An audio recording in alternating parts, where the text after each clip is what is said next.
Here's a place where all of us can be safe. Our stories of transformation can be safe, and all the things we want to research are safe here. This is Safe Space with Cheyenne. I'm really excited you're here, and I hope you stick around for a while, because I've got a lot to show you before I leave Earth.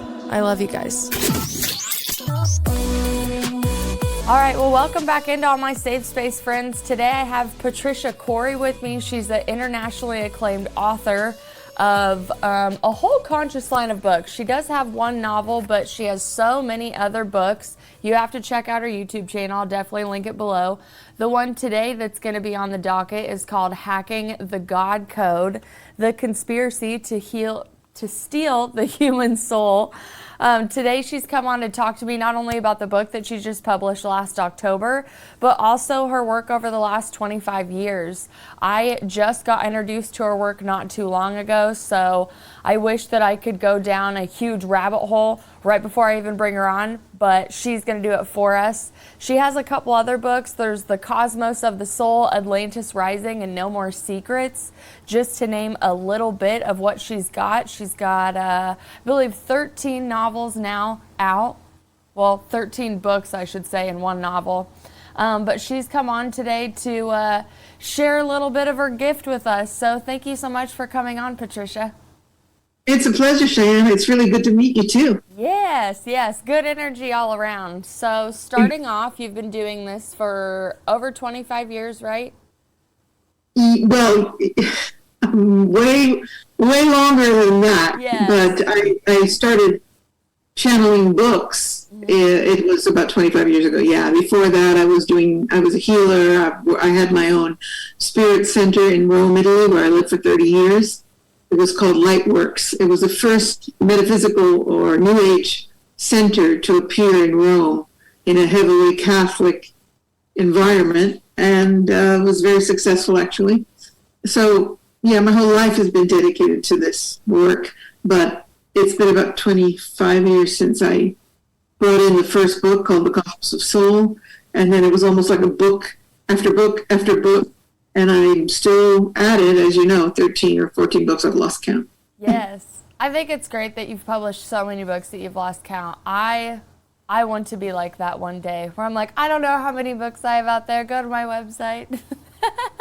No, and one of the reasons is because there's a couple of things that weren't officially published, but still are books. Mm-hmm. So I think the count of the officially published ones is 13. So good number. Well, I'm definitely a fan. I can't wait to get through all of them. I definitely just started Hacking the God Code, which is absolutely right up my alley. Makes total sense to me.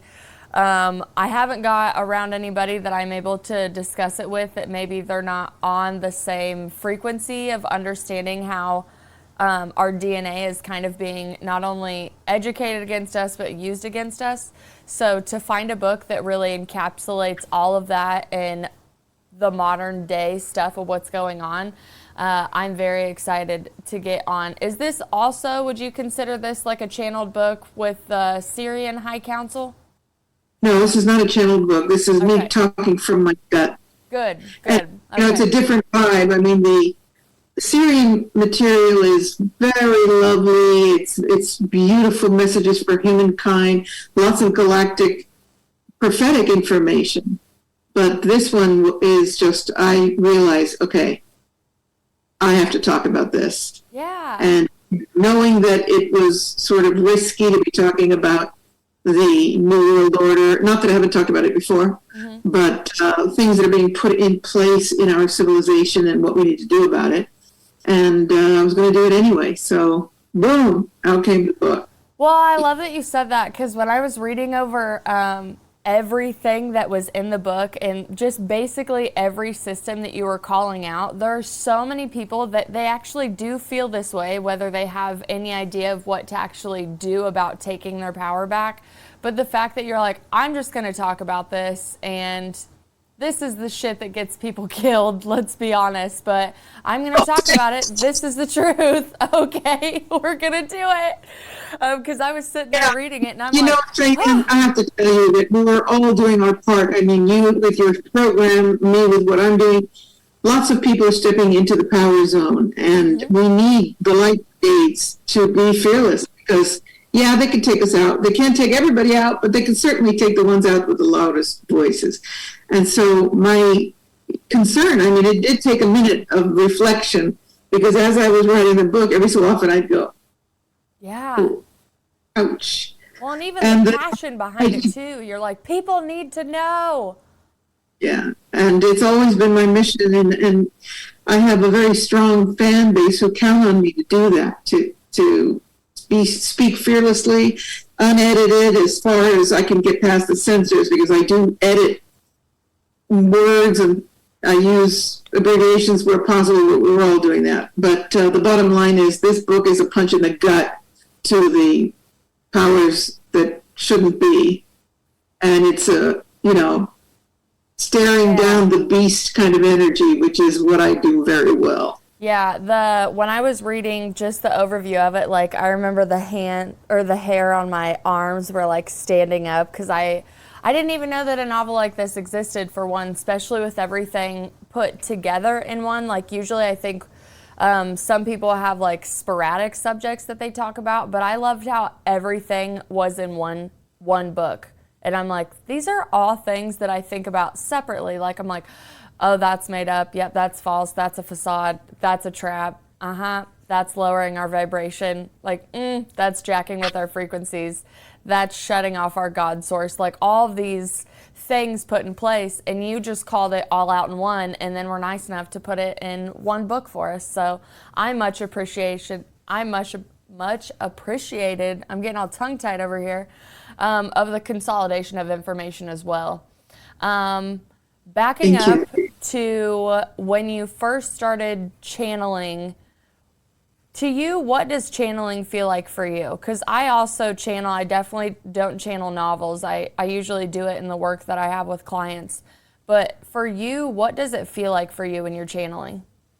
Okay, well, I want to just specify that these are not novels, they're books. Yes, they're books. So, I'm sorry, I keep saying novels. Novels, right. But they're not novels, because novels are fiction stories, and these are flow of consciousness works. So there's that. And how it feels. When it began, I've been a clairvoyant all my life. I've been a very psychic person from childhood. Didn't have to learn it, didn't have to have a breakthrough. It was just my gift through life. And in fact, growing up, I didn't realize that a lot of people didn't see the things I saw. It came as a big shock to me. I don't remember the age when somebody said to me, "What are you talking about, psychic pain?" It was my mother. She said, "Hey, what are you talking about, psychic pain?" And I was flabbergasted.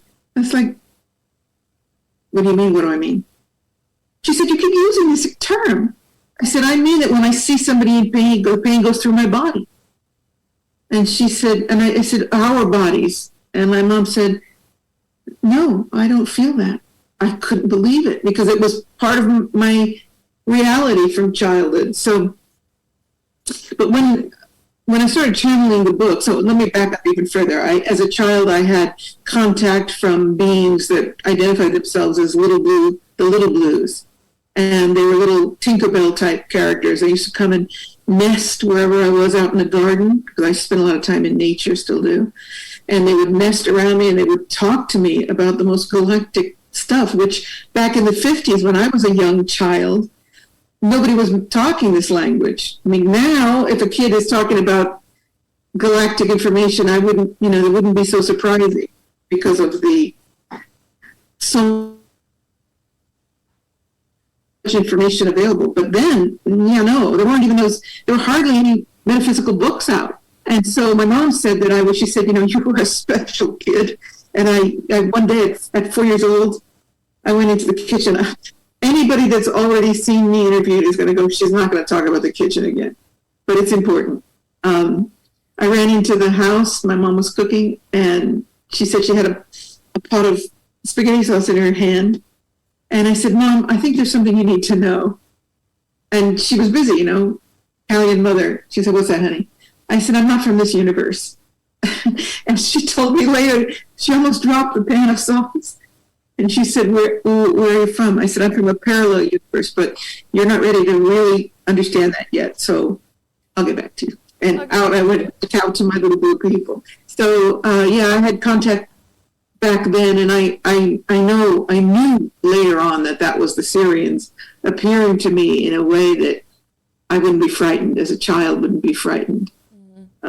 So in 1996, I went into my first crop circle in the England countryside, and there I had the out-of-body galactic experience of all time and space.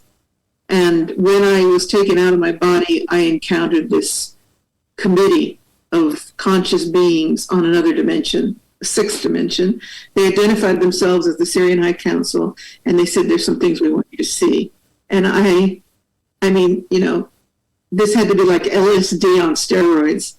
I was traveling the galaxy, the beyond the universe, beyond physical reality. I was on the light strings, which I talk about in the book, actually. I don't know if you read that chapter. I haven't gone that far. Yeah, oh, you're going to love it.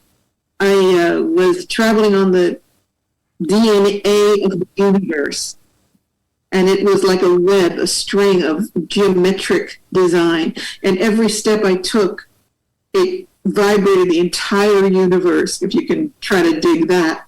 And I saw myself like a spider in a spider web, how my movement at any point in the galactic structure affected every other point in the galactic universe. And so it was just like understanding the DNA of the universe, because all of my work with the Syrians and my own life work is about DNA, is about that we are actually 12-stranded beings. We have 12 strands of DNA, not 2, and healing it and activating it and understanding the divine blueprint that is our architecture as beings.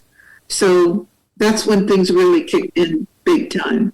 And when I got back from England, I started downloading these messages. And at first it was a little bit annoying to me because, which is what I'm trying to get to here. I'm sorry if I'm long-winded. I don't like mediumship. Not particularly interested in my own skills as a psychic. I really I was never drawn to mediumship. So the idea of automatic writing, it didn't appeal to me very much. But there I was every morning at 4 a.m. on the computer. And it is, for me, the best way to describe this is not that a voice is speaking to me, but that my consciousness is reaching a level and something else is coming down, trying to reach my level. And there's a frequency zone where it would be like somebody trying to talk into a staticky radio, going, we're trying to tell you. And that these two levels of consciousness try to find that point of connection. And when it does happen, which isn't always, then messages start to come through utilizing my consciousness and their consciousness in a zone that I call the love zone, and magic happens. The love zone. No, that's great. I have the same definition of channeling as far as what it feels like when it like moves through my head is one feeling, but like the science behind it, like if someone was like, how do you know that? I would just be like, it's a frequency that I am vibrating on, and I am vibrating higher to get to it, and something is coming down, and we're just syncing up. And I mean, I just say that in even human connections. It doesn't have to be anything in a higher density. It's just like, even there's some people that you have a good frequency with, and there's other people who kind of like bounce off of each other, and you're like, I'm okay, I'm not going to try to tune into you. It's all right. Like, I'm not for everyone. It's okay.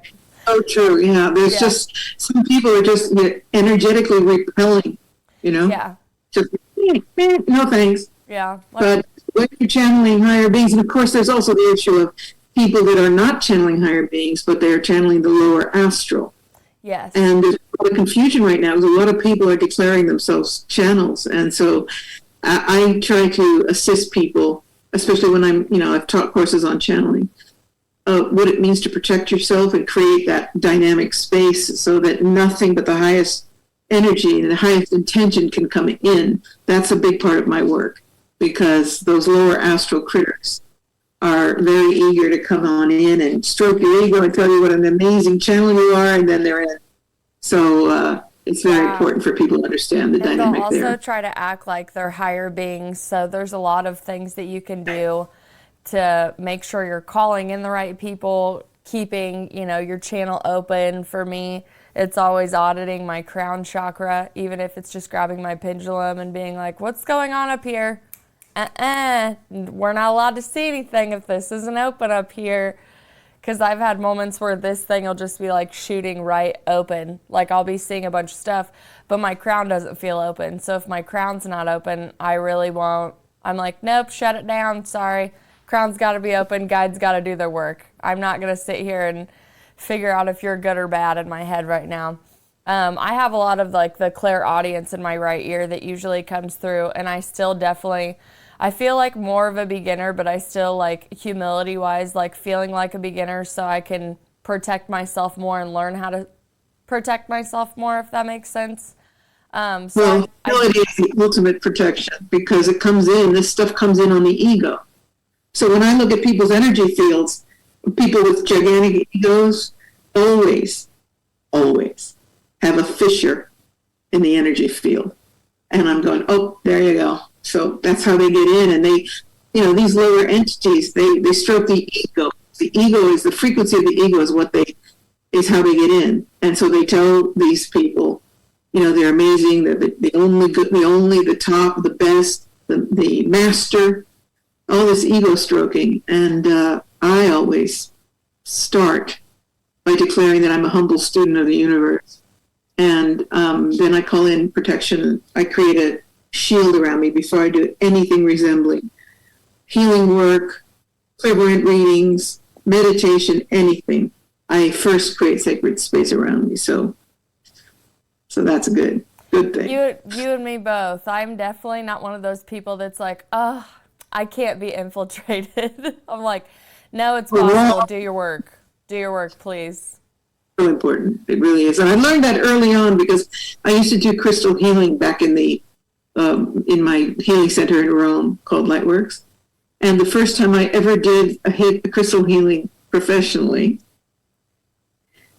I started moving the crystals around and I wasn't 100%. I was awkward because it was my first official paid healing. I wanted to do a good job for this woman. And within minutes, there was something being released. It really blocked energy. And all of a sudden, this thing popped out. I call it the squiggle. And she kept saying, oh, God, oh, God. I said, do you want me to stop? And she's like, no, go ahead. Oh, it hurts. And then finally, out comes this black squiggle. And I watch it go right through the ceiling into the apartment above. And I was so green, I just stood there. And when I looked at my crystal, I don't know if you know Vogel cut crystals, but they're extremely expensive. They've got very, very extreme points because they're used as laser wands and they're carved by psychics. Okay. So she had a reaction like, oh, God, oh, thank you, God. And I was standing there going, where did I send that? Yeah, where did it go? I didn't do my homework, create a shield. Mm-hmm. And so I am responsible for whatever that was going through the ceiling to wherever it went. And it was like a crash course in how to prepare, how to create sacred space, boundaries, etc. I learned the first time out. And it's so important. Direct experience. And that's, protecting a room or protecting a space between two people, healer and healee, or whether it's just you in your work as in whatever capacity, it is so important. Mm-hmm. Yeah, that I'm glad hasn't happened to me, thank goodness, but that was one of the reasons when I started working on more people outside of my family and like my friend circle, that I'm like, I feel confident when I'm with them that I can set the space, hold the container, let them pour out whatever they need to pour out, and I can disperse it properly back to Mother Earth. Because that's my big thing, is always like alchemy and transmutation of it back down into the ground, and then Mother Earth takes it back and makes it, back to the source, so to speak.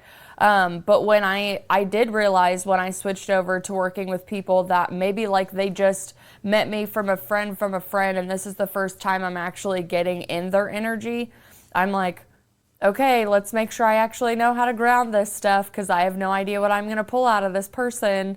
And I would like, get all my crystals around and whatever other ritual sages and stuff that I needed.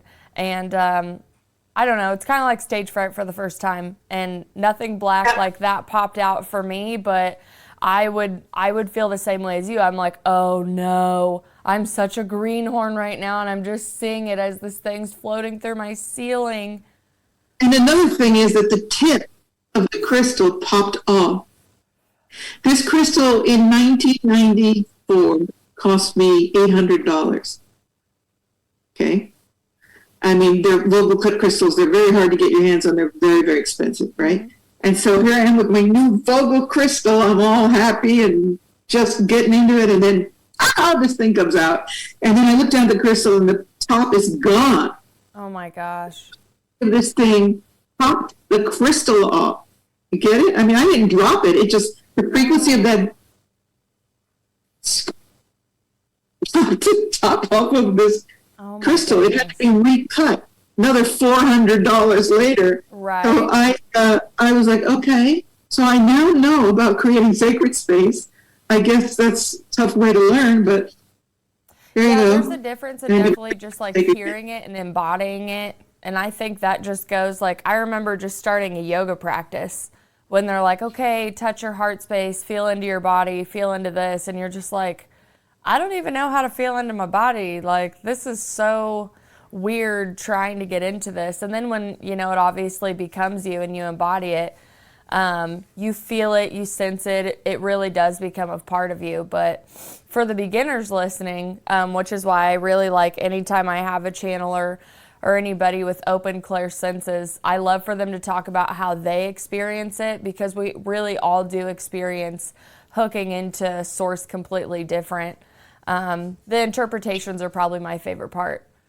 One of my other curiosities about you is how you got the inspiration to write Atlantis Rising. Oh boy. So I'm an old Atlantean. I have some vivid memories, not just dreams, of lifetimes in Atlantis. And I've been fixated on Atlantis most of my adult life. It is a channeled book, so the thing about the books that are channeled is the Syrians come in, I believe that they pull from my experience, my karmic, I don't want to call it baggage because that's got a negative connotation. It's my karmic about stack. your Akashic, like your Akashic records, would that be accurate? Yeah. Okay. And they pull from that. And then, I never knew what the title of the book would be. I never knew, which was so exciting, because now that I'm writing my own book, it's like, I'm really going to do different work here. But in the case of the channel books, I didn't have to think. It was the use of my ability with language definitely was involved in the process. But it was like the title of okay, so here's how it went. The first book, The Cosmos of Soul, I woke up as soon as I came back from the crop circle, and it just started bing, every morning, 4:00. And then somewhere in the middle of the cruise, it would just go, wow. And I'd be in the middle of it going, we're done? Are we done here? And then the next day, it would be picked right back up. Try to imagine this. So you've got in the middle of a sentence, and it's over, and you're like, okay. And then I would sometimes try to finish the sentence, and it sounded ridiculous, so I just stop, and then the next morning it'd be right back to where that was and pick up again.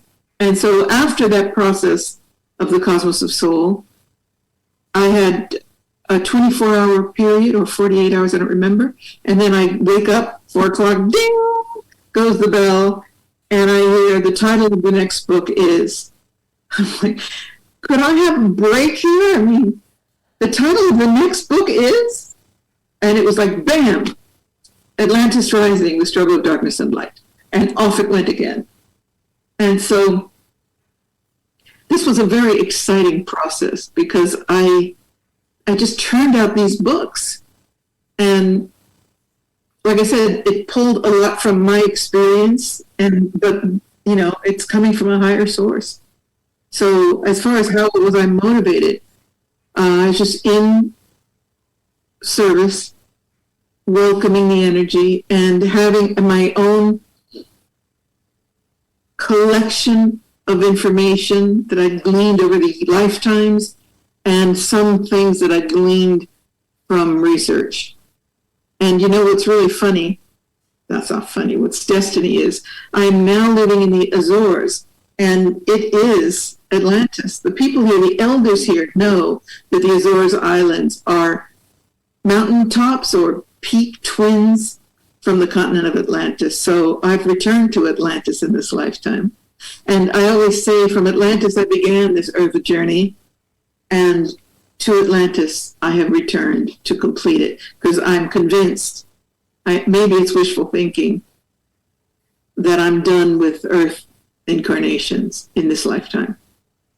I say it often, and I apologize for saying it if it sounds out of an ego when I say it, but I tell my friends that I meditate and talk to every day often, I'm like, there's no way I have to come back here, right? Like, I mean, I understand karma. I understand the things that I did, and I repented, so to speak. Okay, so I'm about to tree branch, I can already tell. There is a show on Gaia, and it's called Galactic Messages, where they talk to the Taygetians out of the Pleiadian star system. There's a bunch of in the Pleiadians, so they don't say they're Pleiades, they're Taygetians from the star system. And they were explaining how karma has been rewritten to work against us. So they're like, yes, if you do something, it sends out like that negative vibration. You do have to, like, it's kind of a boomerang you send out, it'll come back, and you need to make it right. But in order to make it right, you have to understand what you did. You have to forgive yourself, and then moving on, you don't do that again. So yeah, I'm not saying if like I killed someone in this life that I don't automatically have to come back and figure it out in another lifetime. But there's a lot of karma that people in the human race are holding on to because they either do it from a religious standpoint and then go continue to do it, and then just, it's some weird cycle they're putting themselves in. So I, from a very humble and humility standpoint, have been like, guys, there's no way we're coming back, right? Like, we're doing the right things now. We have the rest of our life to dedicate to the good and to the light work and, servicing humanity, so to speak. I'm like, but I barely made it through my 20s. So, like, let's talk about what other dimensions I can go float around on, or maybe I can go just make sacred geometry and the 8 or 12 for a while. Like, I don't want to act very cocky when I say this is my last incarnation, but I really do feel that this is my last earthly incarnation. And I sleep well at night knowing that. There's ego attached to that. I think there's a deep sense of knowing. First of all, I would like to submit that Earth is probably one of the greatest universities, spiritual universities in the galaxy. So, when people say, what are you talking about? Earth is a prison, Earth is this and that. No. Earth is an extraordinary opportunity to take a giant leap on your spiritual path, because it is it's a higher education. It's a university for your spirit, for your soul to confront itself. And if you learn in this lifetime, not that you've made good or bad karma, because you didn't mention good karma, right? But not that you have to pay for your karma, not that you have to, that karma can, I mean, what you said doesn't exactly resonate with me.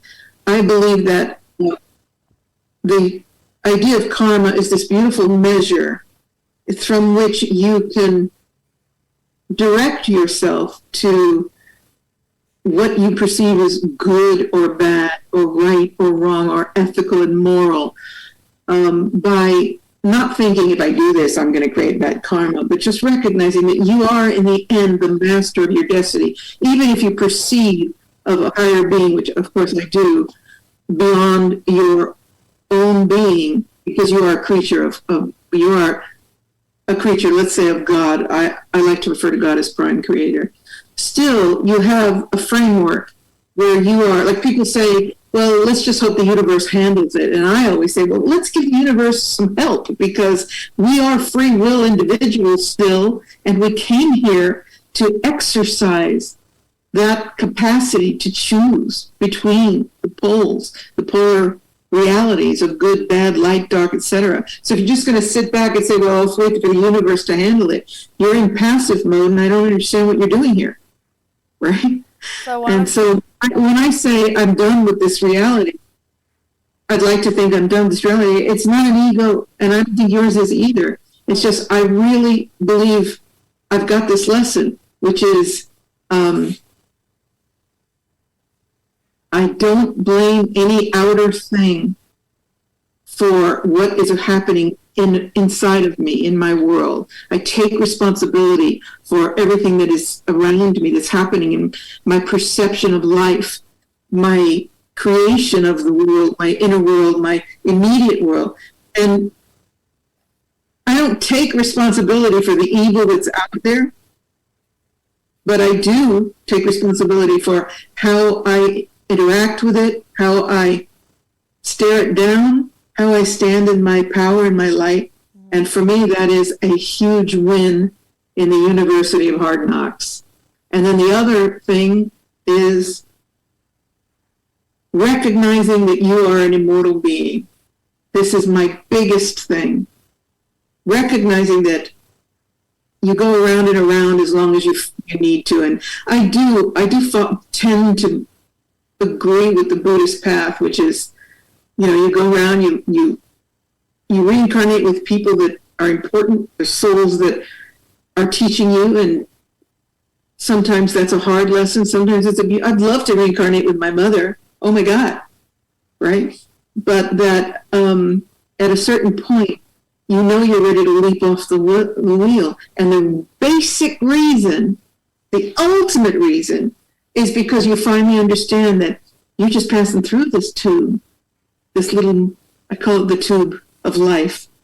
You squeeze through the birth canal from this expanse of being soul, spirit. You squeeze in this tight canal and into this tight density of 3D, which is becoming 4D. And you squeeze through life with all of the drama that is involved in it.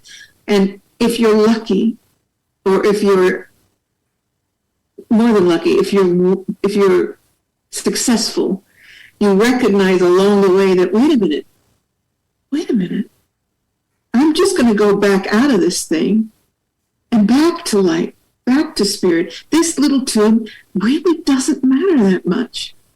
Why am I getting my knickers in a twist? And, I work with a lot of people. I've been a teacher, a spiritual counselor, and many other functions. And the greatest gift that I think I can impart to anyone is, don't take it too seriously. It's only life. Whether they blow the planet up tomorrow or whether you live to be 90, it doesn't really matter. It's such a short, finite space. And what does matter is what is beyond, and how your soul is evolving and taking those magnificent leaps to shoot you up the spiral back to source. I couldn't have said it better, ever. I'll probably replay this back when I just need to have like my warrior moment come back online. Where do I even go from there? Okay, so you have a dream background in being a healer and serving humanity, whether it was from crystal healing, energy work, spiritual teaching, running the place in Rome that you talked about. How did you get so passionate about then coming to write things down? Did you feel like this was just another level in your evolution and part of your responsibility of leaving stuff behind for humanity? No, it was because I started channeling. I was called. Wakey, the first few pages of Cosmos of Soul, I was in a trance. And then the next day I wasn't in a trance. I was aware of it. And so it wasn't a conscious decision to become a writer at all. And, 1, 2, 3, 4, I finally, in fact, in the middle of Cosmos of Soul, I went, wait a minute, is this supposed to be a book? Because I was teaching courses. I was, the center was very busy. And I'm like, but this is supposed to be a book, just keep writing. So, oh my God, a book? Because I was so busy. And then it was another book, and I just kind of, yielded to where I was being taken. And the council, when I said, is this supposed to be a book? I don't even know anything about publishing a book. And of course, in those days, there wasn't, sorry, I keep getting my hair in my eyes. There wasn't Kindle publishing and KDP and all these options for self-publishing. I was like, I don't know anything about getting a book published. And the voice rang through the ethers. We will open the doors. You just need to know when to walk through. And when I finished the Cosmos of Soul, I sent the manuscript out to 3 publishers. Try to believe this. Knowing, having been told, people said to me, oh, Patricia, it's so hard to get published. Negative. And I said, I just need to know when to walk through. And I sent it to 3 publishers. The first publisher to contact me was the one who published me, which was Gateway Books in England. And he wrote to me and he said, your book, I have been waiting for your book. It's an answer to a dream. I want to sign you to a contract. And then we started to talk, and then I got another message that said, we absolutely love what you've read, and we'd like to set up a telephone call. And the third one said, please get back in touch with us. So 3 out of 3 publishers got in touch with me within a matter of weeks. And without an agent, nothing, I got published in 2 weeks. Obviously, the book wasn't out in 2 weeks, but I signed the deal. I flew to England, because I was living in Italy, and was taken out to dinner by this wonderful man, Alec Bartholomew, and signed the contract like that. So I'm also very blessed. I've had a wonderful life. I have miraculous things. I have good karma. Not that I haven't suffered, because we all have our tragedies, but I have good karma, especially on my spiritual path. So lots of magical things happen. And certainly that was one. Hearing the voice say, we'll open the doors. You just need to know when to walk through. And I went, oh. And, the title of the book was Gateway, Doorway, right? The title of the publisher, sorry.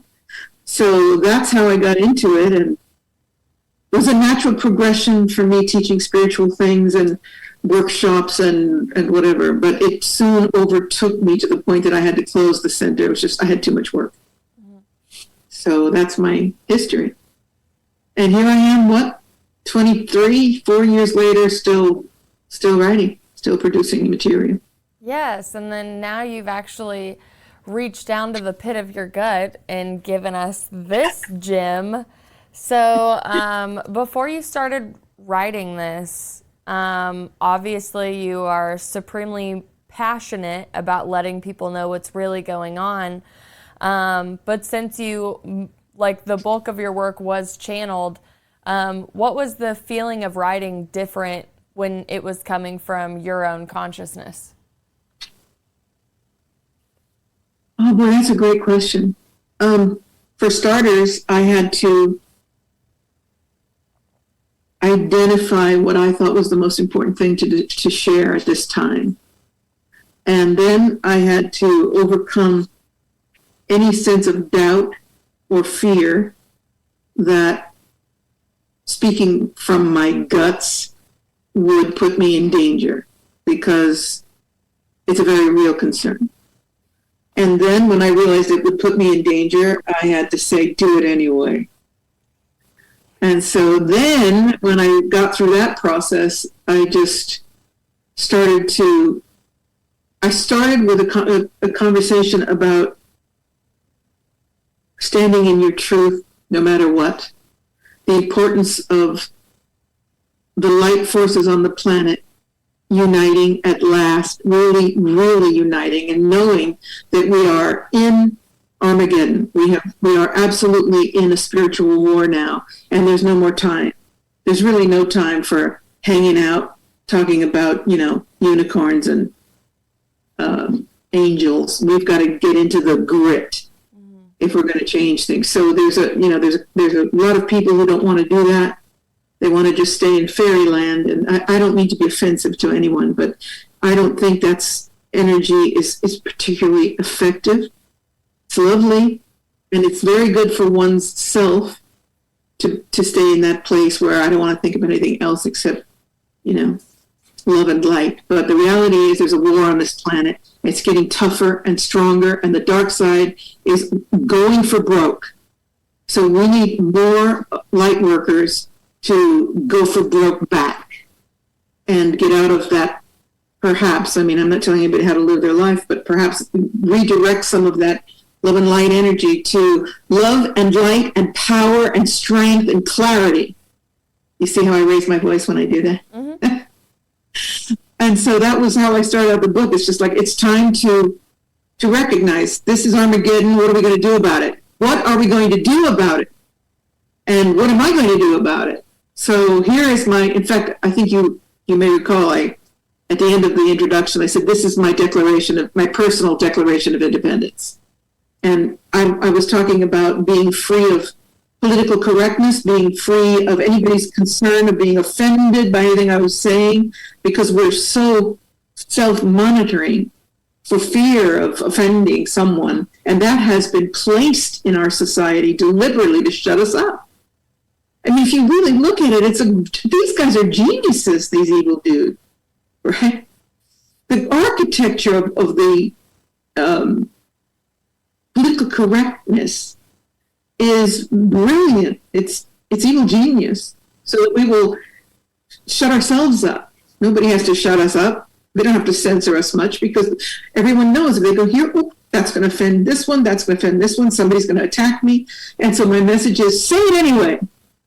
We've got to get out of this. We're going to break free of this pen that we've put ourselves around, like corralling ourselves in this cage, and speak our truth. So that's what motivated me to write the book. It's like, okay, time to speak my truth, and I'm going to spill my guts on everything I understand as the dark force intent upon destroying human beings, all living life forms, the planet, taking complete control of the planet, and redirecting the human race into Borg creatures, cyborgs, with this push to transhumanism and artificial intelligence, which is running rampant. And that's kind of what got me off and running. So I've definitely seen advertisements, commercials, even, real life videos of people overseas that actually already have just like a phone implanted in their hand, their debit card implanted in their hand, like they swipe into their building with their hand, like implants all over them from these like tech companies. And the way that they're selling it to people is it's just like, look how cool, my phone's in my hand. Yeah, I don't have to carry this bulky thing around anymore because I can just put it in your hand, and look how convenient it is. And it's the most terrifying thing that I've ever seen in my life, that anything gets implanted in my body that could also make me turn into a telephone or a computer. And then it also baffles me that the same people that do not believe in frequency, energy, or vibration, like they just still think that science is woo-woo, are the same people that are falling for the technological advances of turning into some cyborgist human creepy computer crossbreed. Like they're completely falling for it. They're the sheeple of the world is what I think.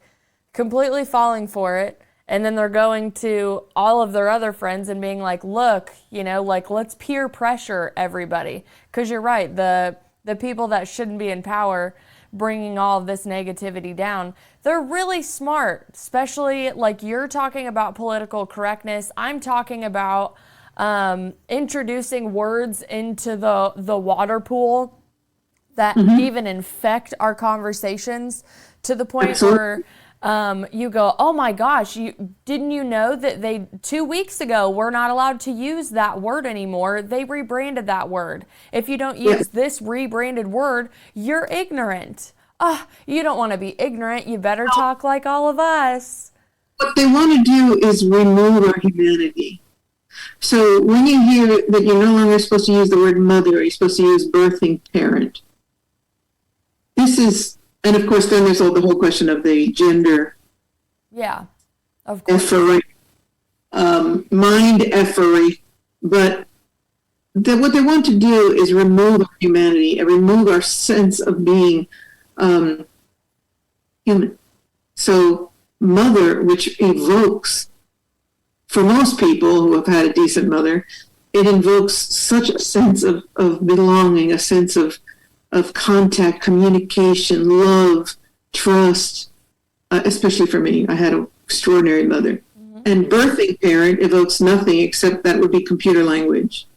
Birthing parent number one, birthing parent number two, right? Like almost like binary code, so that they remove the emotional attachment that is in language and start to move the conscious mind over to language that is more like binary code. Because they want us to be emotionless, vacuous, robotic beings. And eventually, yes, take the chip. Neuralink wants to put an entire computer in your skull. I'm sure you've heard about that, and I talk about it in the book. And eventually alter the DNA so that the DNA responds to a new messenger, and the messenger RNA is putting new information into the DNA. And this is one of the themes in the book, an important theme in the book. And so I refuse it. I'm going to go down kicking and fighting. Mother is mother, baby. And I don't care how much you warp and mutilate language, which is why I wrote that introduction, which I think is very powerful. I'm not going to yield to the mutilation of language, which I adore, I love. English is very important to me, and my background is linguistics and foreign languages. And I'm not going to start speaking like a robot because you are instructing society that this is the new talk so that you can strip out of us everything that is human. No, and no, I'm not going to invent 87 gender pronouns. I know what a gender is, and I don't want to get anybody's feathers in a ruffle here, but I just watch this all and say, hopefully we'll move past this, because this is mind effery. You know what I mean by effery, right? Well, I definitely still think, like, I consider it, I say 3D and 5D just to keep it on two subject lines. So a lot of the things that are being fought on Earth right now, even though they are for the evolution and the suppression of the human race and human consciousness, I always, like, in my mind, before I even put any type of emotion into the situation, I observe and I don't attach on a lot of things, just because I am naturally a supremely passionate person. So I don't need to overexert my natural passion for things if it really is orchestrated against me no matter what. So when it comes to anything divisive, I believe it's orchestrated division, two wings of the same bird that are never going to fly together. So I kind of like eagle eye the situation, and I'm like, why is this division here? We're all pretty smart. We know that divisive things don't really come together, and if division doesn't come together, then nothing can really be done. So there must be something at the top dividing everything, whether it's the war on language, whether it's the war on race, finances, poor, gender, all of these things. they're divisive for a reason, and it's distracting everybody from something that's even bigger. But if I'm mad at you that you don't want to call me my new pronoun, and you're mad at me because of, whatever we want to throw in the scenario, you and I aren't ever going to be worked together as a team. Therefore, the guy in the higher realm laughing at us being so divisive is the one who's actually winning, when you and I are standing on opposite ends, acting like we're supremely passionate about something and we're going to die on the cross for this. Right. And the guy that you're talking about in the higher realms, but I know you don't mean higher realms, but higher position. Higher position, definitely not higher realms. They're laughing all the they're sitting in their boardrooms going, what should we throw at them now? Let's see. Men can get pregnant. Let's do that one. World is flat. I mean, whatever those things appear in society that people decide to go to battle for, they're all planted there to keep us in division, because that is the plan from beyond Roman times. Divide and conquer. That's the way you do it. Keep the plebeians distracted with BS while we orchestrate the complete takeover of everything. Yes. And they're sitting there, fighting each other. The other day I saw a video, it was a video of a New York street at night. And this guy was walking down the street with a camera, hidden camera. And in one city block, there were three separate brawls going on, maybe 2 city blocks, okay? And they were like off the sidewalk, there were these 3 women that were tearing each other's hair out and fighting over a man or whatever. And then finally this dude comes in and he goes, "Hey, babe, lighten up. He's trying to pull these women apart. And then, the 2 feet down, there's another couple guys beating each other to death. And I was looking at it going, is this Sodom and Gomorrah or what? In 2 city blocks, you've got these outrageous behaviors. It's just, it's shocking. And this is all being inculcated in our behavior, pushing through the drugs, pushing through the hate, the racism, whatever. Just keep people on the edge where they can never unite, because you'll invent something else. Today it's their gender, going to fight over that. Then it's the race. Then it's what's the other one? Race, gender. You name it. I mean, there's so many things that people are fighting over. Relationships are almost in the background. Back in the old days, passion, what am I trying to say? Crimes of passion were usually a jealous, enraged partner. But that's sort of like passe. Now it's just like, let's beat the shit out of someone for no reason. Well, let's do that. I was going to say the programs like yours and programs like mine, I definitely think they're higher vibrational, whether we even have to get into the nitty gritty of some subjects. But at the end of the day, like, the intention behind the work is to serve humanity and make it better and be a brighter light. And there's a lot of content that gets 10 times more views than I get, right? And it's absolute trash. Like, I think I got on Facebook the other day, and I hate the button of all the other videos of people I don't follow that just show up at like recommend stuff for me. And then I was like, I don't even understand why I recommend. This girl just tried 5 different types of tequila out of 5 different colored straws. And that, like, it had like 500,000 comments and all this stuff. And I'm like, people are just absorbing trash all day long. They're completely desensitized to the shit they're actually programming in their brain. The people they follow on TikTok, like, they want to make sure not only if you think you're going to go in and do your work and find a subject, we're actually going to distract you with something that makes you dumber, turns your brain off, and actually literally just fills your whole consciousness and your auric body and field with just bullshit. It keeps you at a lower vibrational state where you're actually easily infiltrated by other, like, 4th dimensional energies trying to kind of absorb onto you. If you have no idea that you need to protect an energy body, you're probably like eating a bunch of bullshit, have chronic diseases that you actually think are chronic diseases, and I mean, you're probably following some false idol that doesn't even exist, you know? It's just, I believe in God. Prime Creator, I think, is a great way. Spirit, Source, Sophia, truly, whatever you want to call it. I do believe in the highest creator that we have, but there's a lot of people following a creator that I think was made incorrectly, and they're giving their energy to the wrong, or in every capacity of life, they're outsourcing their lives so bad to the point where taking your power back just sounds exhausting because you outsource everything in your life, whether it's going and getting your gas filled, putting it on a credit card, going to work, outsourcing all of your energy for not amount of money, coming back home, trying to figure out food, realizing you're not educated in the right food, which really sucks for a lot of people.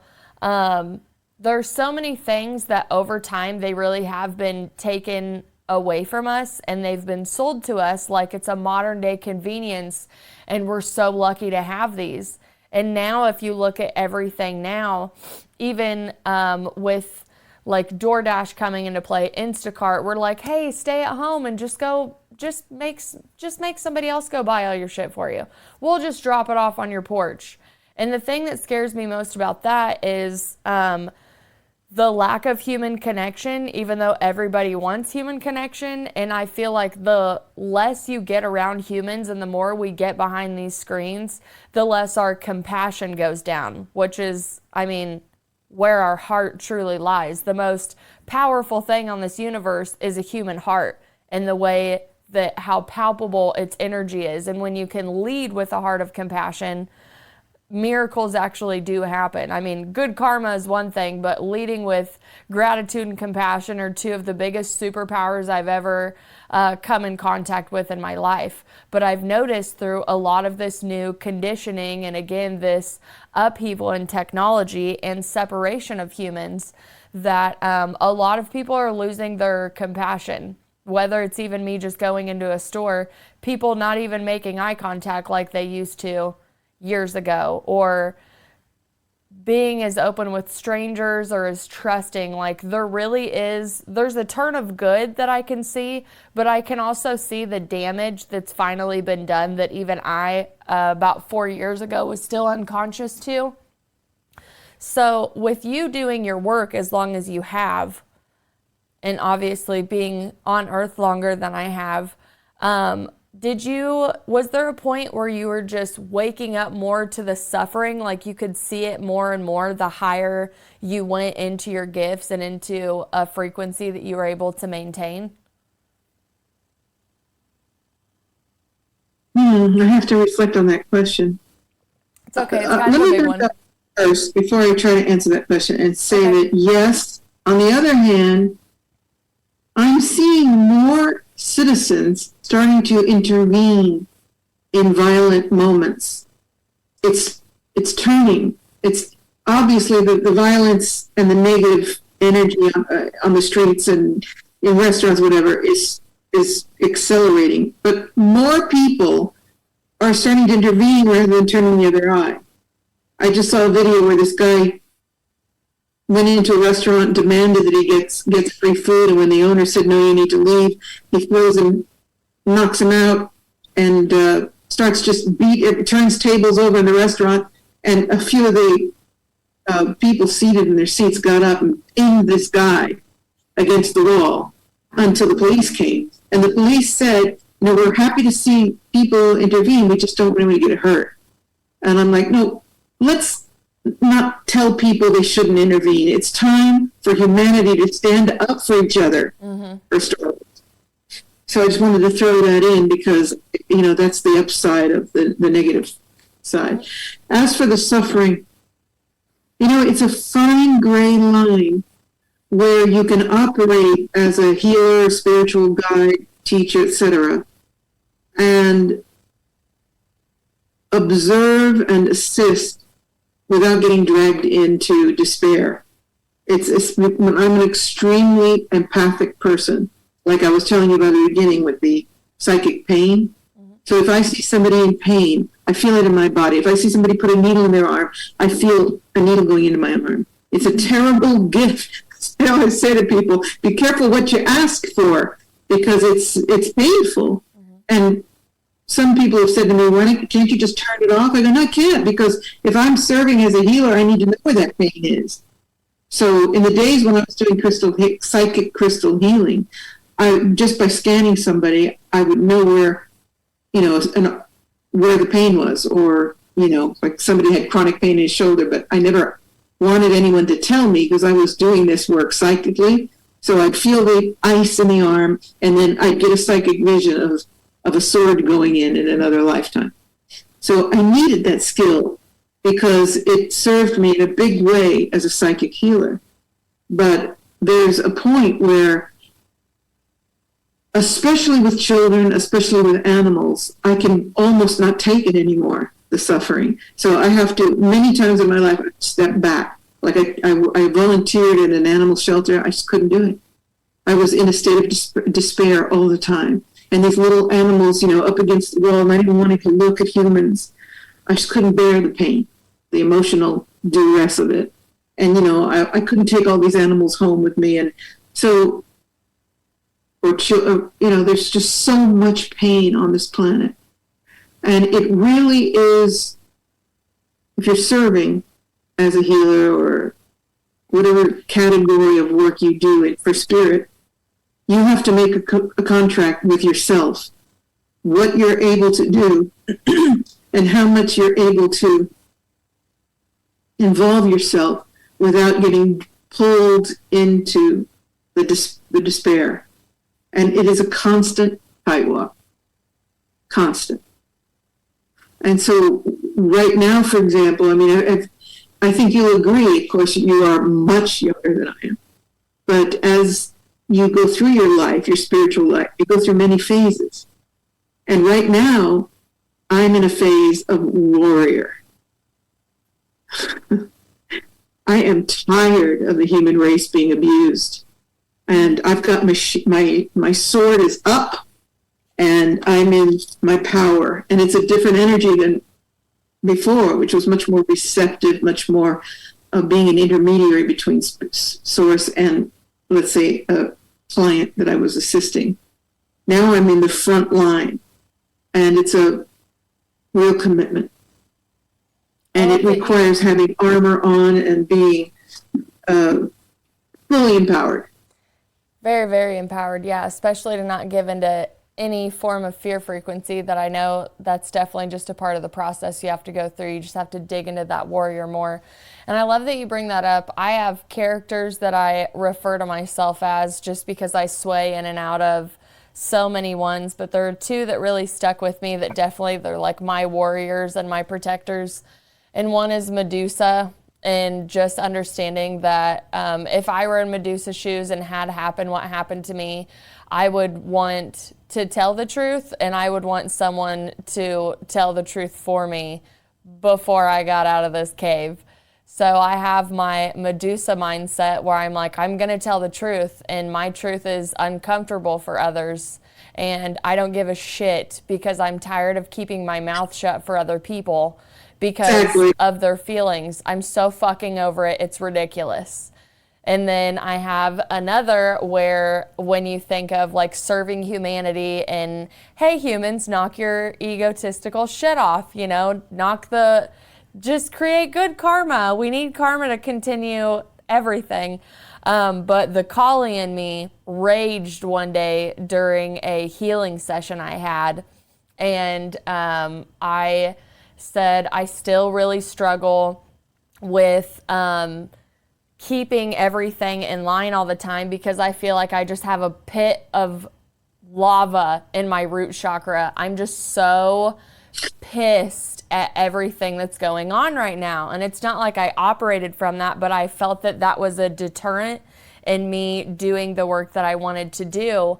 And I said, I feel like Kali, and I'm standing here and I have the ego of man wrapped around my neck, and I'm like, I have this severed head, and if you don't do your research on that picture, everyone's like, oh, it's demonic and awful, but the head is the ego of man, and she's sick of the ego of man pushing the human consciousness further away from source. Like, it's okay. It's time for all of you to wake up and work together because you're all the same thing. We're all the same thing. It doesn't matter what you believe. We all come from the same place. You guys, you're being infiltrated. You're being taken over. You're ignorant. You're sheep. You're being stupid. And I've always had kind of more of an aggressive tone if I were even going to come at someone about like who they are, so to speak. Even before, like, I definitely think I had more dark empathic tendencies before my healing journey afterwards. I understand a lot of the things I went through. Like you, I don't blame. I'm just like, oh, you got to go through it so you can kind of help others through it. Direct experience is our best teacher. One of the best things that I say. But Kali and Medusa are like my warrior terms, because I'm just like, I'm done with this shit and I'm not going to sit here and be a bystander anymore. And I still have people in my life that they're like, but what do we do? And I'm like, be a nice person, make eye contact, smile at strangers, pick up the trash on the ground, quit being a bitch, okay? If you're going to be a bitch, mean it and make it worth something for humanity. Not, I didn't heal my inner child issues, okay? Or my mommy issues. Like, that's not what we're here for. And I do love, I think I want to go back and pull this apart, how you're like, for anybody that's still in like fairy tale land and like wants to talk about unicorns and stuff. What I took that as is there was a video I watched where a lady's like, I think it's really great that you have found that you can talk to your life guide and your spirit guides and extraterrestrials. She goes, you didn't come here to just sit here on Earth and just talk to voices in your head, okay? Stand up, rise with us. We need you to fight. You actually incarnated here to fight. Did you know that? Did you know you have to leave your house? Did you know you have to do all of this stuff? Like, you don't get to sit here and do willy-nilly love and light. We need you to step up with us. And obviously that should have gotten more views too. That's a very important point. And it's just that that consciousness is very self-involved. It's like, I'm channeling, my spirit guides this, and it's kind of like a yesterday type of energy I've been around a long time doing this spirit work, and it was wonderful discovering ourselves. And I think that there's a lot of people that are still in that stage of discovery, so it's new. But for people that have been through it for so long, it's like, could you kind of speed it up here? Because we don't have time for you to be fantasizing about, like you said, voices in your head, whether they're in your head or whether you're channeling them. I'm not one to make that determination, but it's time to turn your energy out to the greater good, because this planet is at war, and people don't want to hear it, but it's in your face. The G20 meeting 2 days ago, Klaus Schwab stood up, Bill Gates, they are not politicians. Hello? So now it's the G22, because they have self-appointed themselves leaders of the entire political class. And Schwab got up and he gave a speech about the way things are going to go down. And they're dark. So it's great that you're making, scented candles, but hello, you better figure out that if you are truly a member of the light brigades, it is time for you to shake yourself up and say, oh, I actually have to put myself out there a little bit. Mm-hmm. And, the self-aggrandizement that comes with, there were periods in all of our lives when it's like, oh, I knew that.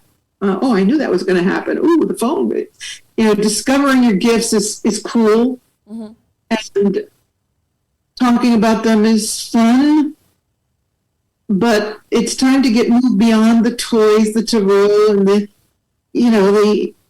the toys, I call them, that we work with. It's time to move. I've put out a tarot deck. I love the tarot. But my point being, we're entering into another level now, whether people want to notice it or not. And it's time to turn your energy out instead of self-aggrandizement of all your gifts. And if that means, like you said, helping someone on the street, being a lighthouse. I always tell people this: if you don't want to be in the front lines, for God's sakes, be a lighthouse. Stand for that.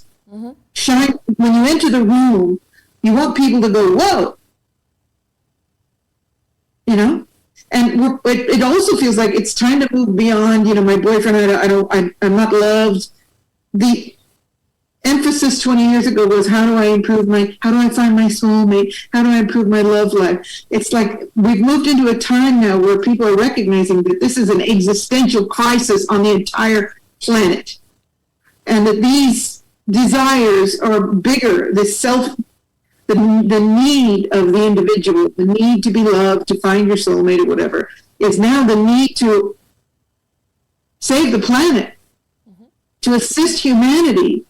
And some people understand it and some people don't, but they will, because getting overwhelmed here. It's okay.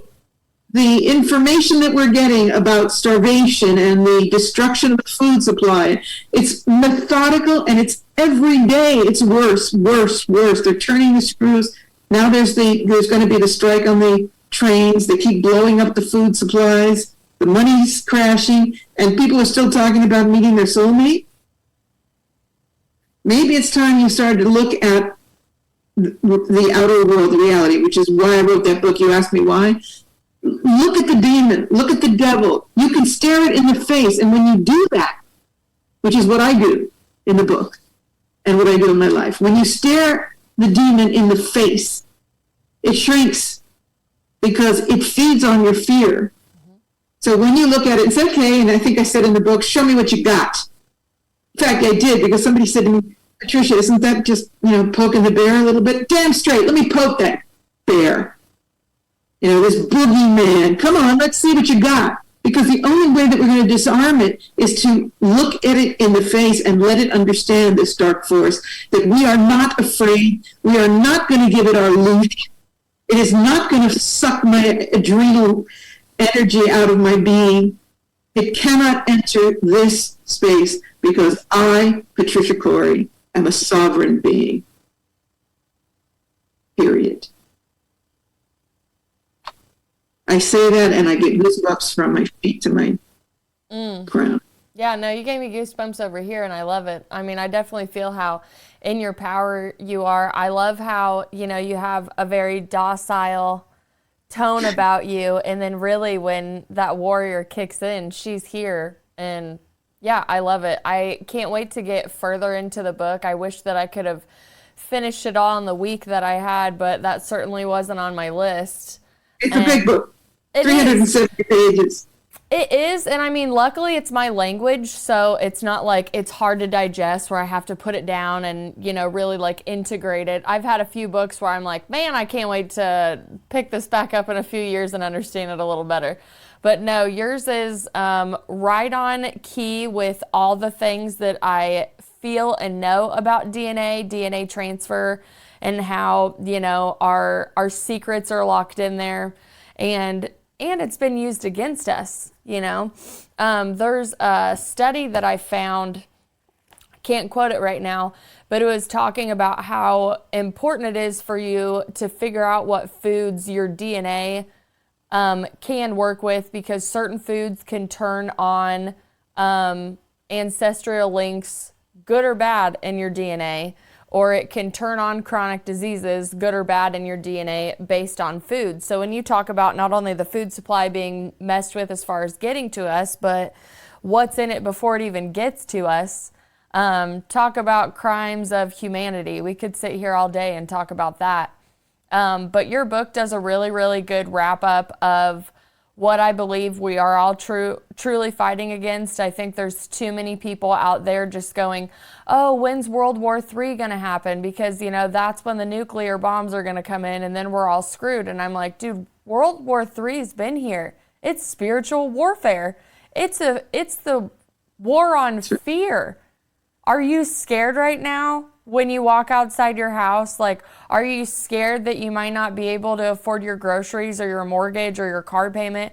Are you scared that you won't be able to put your kids through college? Are you scared that you might not have a job? Are you scared? Because if you are, then they're winning and you're in the war. But guess what? You get to take your power back and join all of us over here that know exactly what's going on. And we're a lot nicer over here, right? Like, I know you see a lot of warrior movies where they're still all mean to each other. We're all nice. We all want everyone to get along, and we believe in the unification, and we definitely believe in the source that we all come from. So come over here, worry less, okay? Check your vibes. No low vibes over here. But in order to achieve that, a certain amount of things need to take place, because it sounds good, but people don't just shift like that without input. Oh, and no. So one thing that needs to happen is that people need to step away from the television. I go into this in the book a lot. The television is designed. It has a flicker in it that is deliberately placed in it to put people into a trance state, or what they refer to as a submissive state, within about 4 or 5 seconds of sitting down in front of the set. So people are 24/7 in front of the television. A lot of people have got their cell phones here and the TV there, right? So they're completely in an automatic, an alternate reality that is not, sorry, my dog is activating over here, that's got them outside of interacting with nature, animals, good food, cooking, loving their home, each other. It's just like this automatic world of programming. So in order for some of these people to come over and get out of the trance of what's creating the fear, they need to lose the tools that are holding them entranced. So number one, do your best, and I'm talking to the audience now, I personally haven't had television for 25 years. It took about a week to get used to not having the buzz going at night, but it was so liberating. So number one, if you can get rid of television, do it. As far as your cell phone, this is what I tell people is this is not your tool, it's theirs. It's their tool. And you're a tool to believe that it's your tool. So the phone is becoming so interactive that now we know that they can read they're going for, what do you call it? Recognition. Before long, you won't be able to get into your phone without eye recognition, facial recognition to just activate your phone. And then there's the suggestions that are coming in through the phone. And pretty soon you won't be able to get into the phone without being the obedient social credit system slave. So get rid of the phone. And you know what I do? I keep my phone outside the house in a metal box.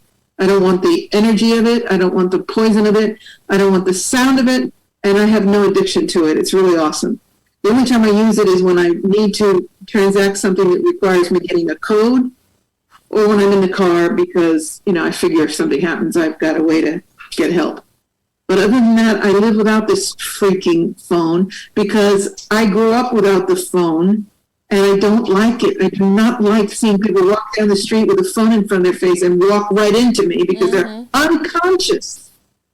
So there are things that people can do they don't want to because it's much more convenient to keep the toys in your face.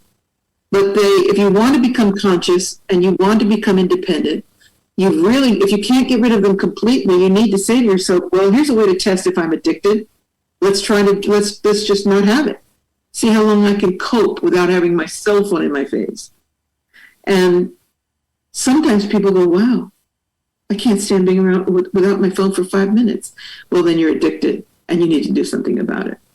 So these are some of the things that I think will help people to come around. It's like, where have I been? I've been in this haze, glued to the television and all the nonsense programming and all of the programs that are in the programs. And liberating yourself from these things requires intention. And the intention is to take back your power and to take back your sovereignty. When I say that word, I go into altered states immediately. Oh, you feel it in your body. You're like, sovereignty, yes. Yeah. This is mine. I shall reclaim this. Well, I really appreciate you coming on today. I usually have a notebook. I have a notebook where I write down stuff in front of me, but they're just things that you've said that just feel so good on my body when you say them. and they resonate with so many of the things that I too believe. And I would say, what would you want to leave everybody with? But you already gave me your 1 and 2 and how to go about it, especially with protecting your energy field against all the things that are coming up to us. We could keep going on lists, foods, meditation, on and on and on and on and on. But for anybody that wants any more information on Patricia, I will definitely link all of her stuff below. Hacking the God Code, The Conspiracy to Steal the Human Soul is her latest work. But as she said, she's not done. They'll keep coming, and I will keep listening. You can also find you on YouTube as well. You release weekly videos, is that correct? Whenever the spirit moves me, but they can, you can go to my website to sign up for the YouTube channel so that to become a subscriber, sometimes I do 3 in a week and then other times I disappear. And I would like to invite people to please get this book. If you want to really look at your own sense of empowerment and how to cope with what's going on. People are telling me, it's got 5 stars on Amazon, and people are saying, I feel so empowered from reading this book. And that's what my mission is, to empower people. So that's what I want to leave you with. Be empowered, be strong. Know that no matter how dark things can look, the light force is a power that will not be put out, will not happen. So come on board, get active, and let's move on with this Armageddon scenario so we can go into the golden age that we came here to live. Yes, absolutely. I appreciate you and I appreciate your work. And don't go anywhere yet, because I have some great music to dance us out to. Or at least to flow out to, I should say, because I got something kind of dreamy today. Vitality Exposed, you guys know who it is. Concert photography by Kelly Catastrophe. She's the one that sponsors the music for us. If you haven't been over to her page recently, she just did a iconic shoot for Motionless in White. So please head on over and give her some love. Today I've picked a song out from Like Saturn. It's also unlike Pluto's other project. It is called Forgetting Myself, which I wish you wouldn't, because we need you to come on board. So enjoy these melodic trances and then dance your way into the next episode. I love you guys. Thank you again, Patricia. Been real. Thank you so much.